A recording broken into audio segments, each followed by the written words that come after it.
Hey all, Professor Stevenson here, and we are headed to week 2 discussion questions. So first off, I want to say that you all did a pretty good job with these readings. I do realize that we're starting to get in the portion of the class where the readings just get tough.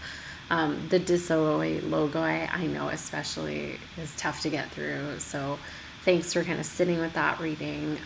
Unfortunately, as we get through this semester, thing the readings don't often get easier. We have some dialogues coming up that are definitely pretty difficult to get through. But hopefully sitting through a couple of these texts starts to get you to understand what kind of texts we're reading, and thinking through the discussion questions gets you to understand how we're thinking through these questions. I do want to mention and emphasize the fact that I want you to stick to the primary text as much as possible. The Bazell and Hertzberg, or any of the introductions that I have you read, that is to give you a context and kind of an introduction and the lay of the land of these different authors and the time period and the kind of themes that we're going to discuss. But in terms of parsing out the text and thinking through a question, I want you to stick as much possible to the primary text. So I'm sure that just like I did as a student in a class like this, you came to the question as to what is truth. And I'm sure just like I did many years ago, you were like, what the heck? Don't think of what is truth generally. Don't think of what is truth in Athens. Like, start to go, like, where in the Disoi Logi can we think about what is truth, right? Where does that text locate truth? And so stick to the primary questions.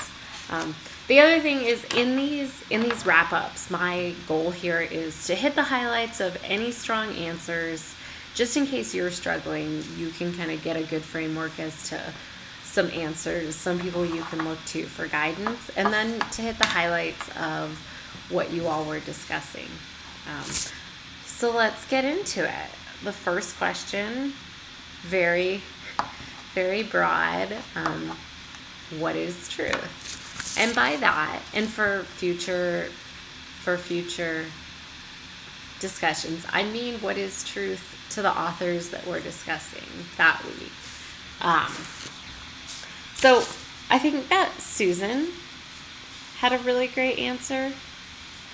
She said, my interpretation of how Gorgias defined truth is that even though he believed humans to only be capable of provisional knowledge, since that was all the information upon which they had to base their decisions, it presented the truth in a person's personal sphere of existence.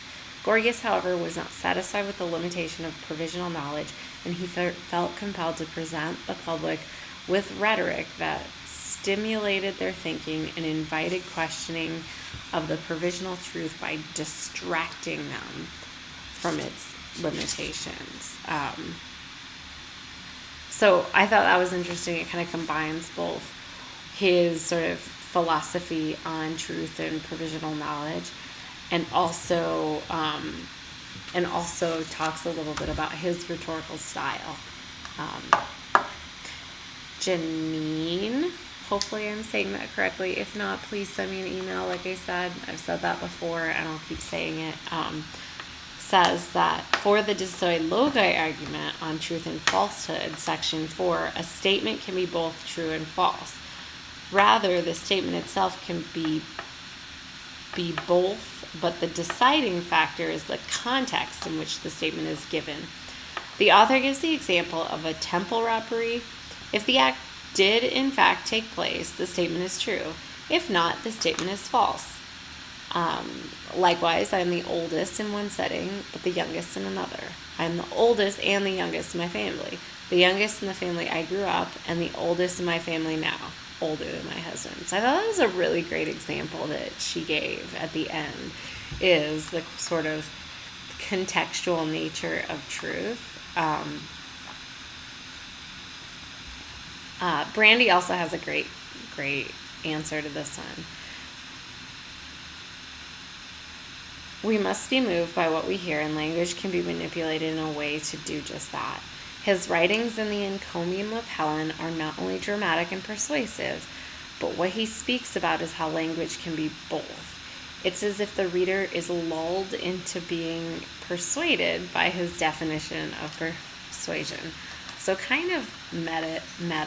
But in this question, I think most of you hit the nail on the head. Is that the truth for the sophists it's personal, it's experiential, it's cultural. It needs a context. So I forget who it is, but in the question, maybe it was Mary. I'm looking through.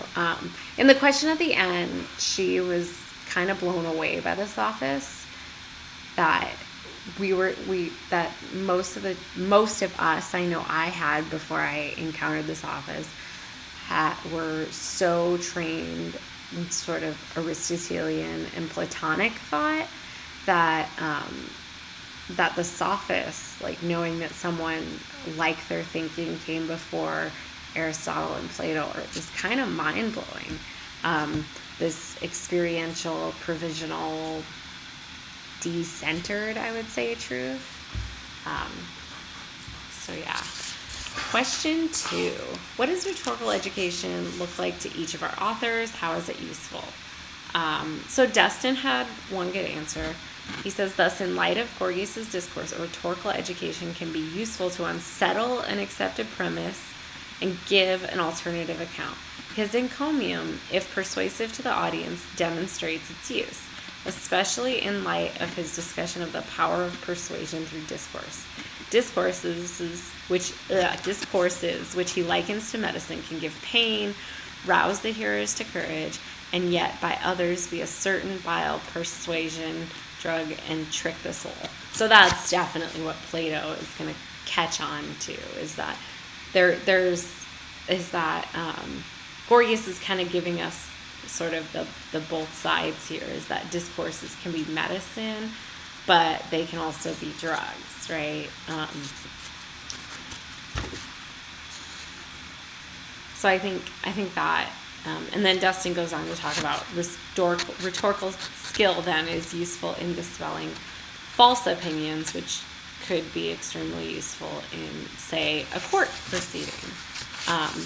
It's interesting to think about the sophists and this sort of way in which rhetorical education and thinking about not just persuading a truth, but really examining a lot of different contexts and experiences gets you to think about a problem differently. Lee had a good answer to this one too, saying in section 8, the author lists results of a rhetorical education, including the ability to plead one's case correctly, speak in public, and teach people about the nature of everything. Like Gorgias' piece, the De Soi Logoi is also an example of what the skills a student will acquire will allow them to achieve. It's a very interesting showcase of rhetorical skills and its ability to effectively support both sides of an argument. Yeah, I agree, right?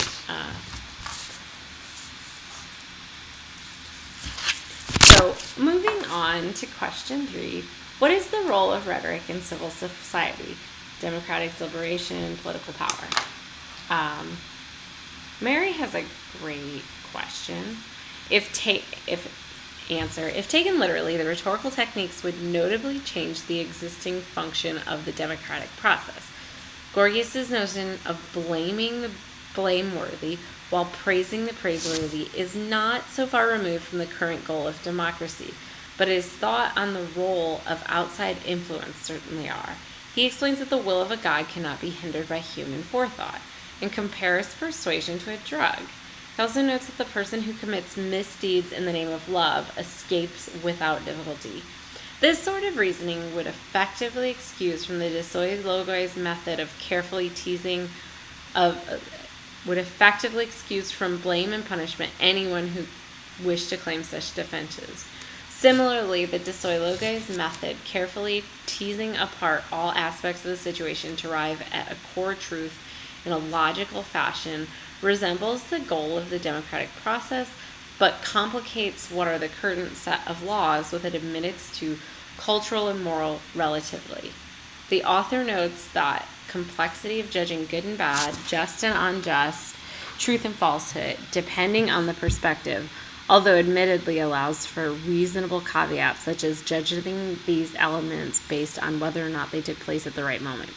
The democratic process as it exists today would find it impossibly difficult to account for this degree of perspective in upholding the law. Yeah, I think that's a really great point, is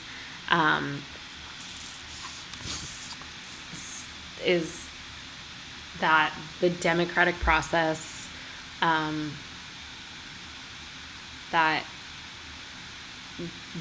trying to account for all perspectives, there's a question, and I think we might, I don't know, without commenting too much on our current state, it's hard to see how the democratic process can account for all of these different perspectives and still work. But I think there's some sort of, maybe it's an idealism in thinking that we could do that. Kristen also has a great answer. It appears that the main rhetorical techniques exhibited in these texts revolve around logic and presenting a cogent argument. Gorgias remarks in his encomium that he set out the causes through which Helen's journey to Troy was likely to come about. Though Gorgias speaks against persuasion, he certainly employs aspects of rhetorical appeals in his argument, particularly that of logos, as mentioned above, and ethos. Yes. And then, so yeah, I think you all are thinking really interesting. You have really good points here on that one. And then, let's see, sorry,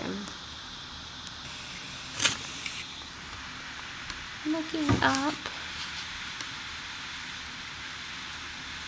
one small thing.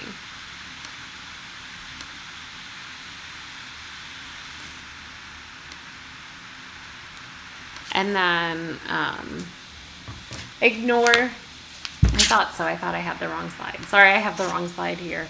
The fourth question is how the sophists might have unseated Athenian culture. And honestly, I'm not going to go through a ton of answers here because I think most of you mentioned Friedel and Jarrett, and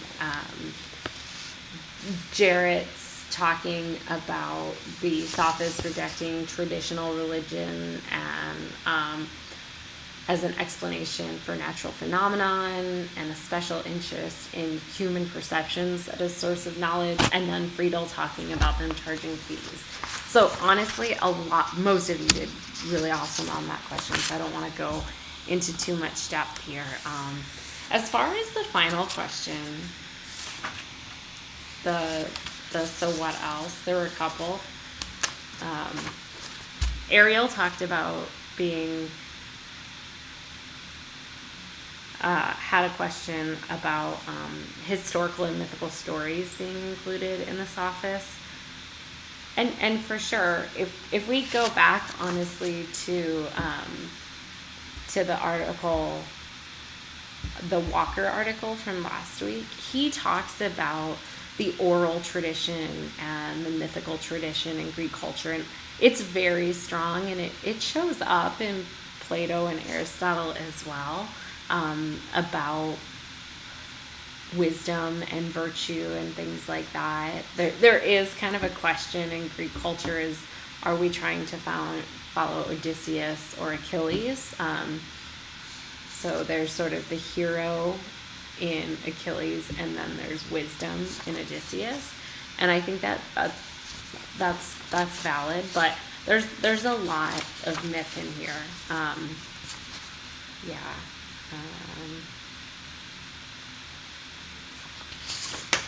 What else? There's one more. And somebody talked about, like, in the Display Logoi, nothing being black and white, and how some of us as teachers kind of live in this middle gray area, and especially in the classroom sometimes, and especially with middle schoolers or high schoolers, and how that can often catch us off guard. But and I think the Display Logoi gives us a really interesting way to handle that, about perspective and context, right? I know that when I teach in the classroom, what one student says in one classroom, if they said it in the same classroom, it would be really difficult. It would be two different managed situations. Yeah. So, and I think you all talked a lot about Gorgias's style. Many of you like the language that he used, and in the Greek, there's apparently a cadence. And in the English, I think, the translation, I think a lot of you kind of got that. So it's good that it came through in the translation. What else? Let's see.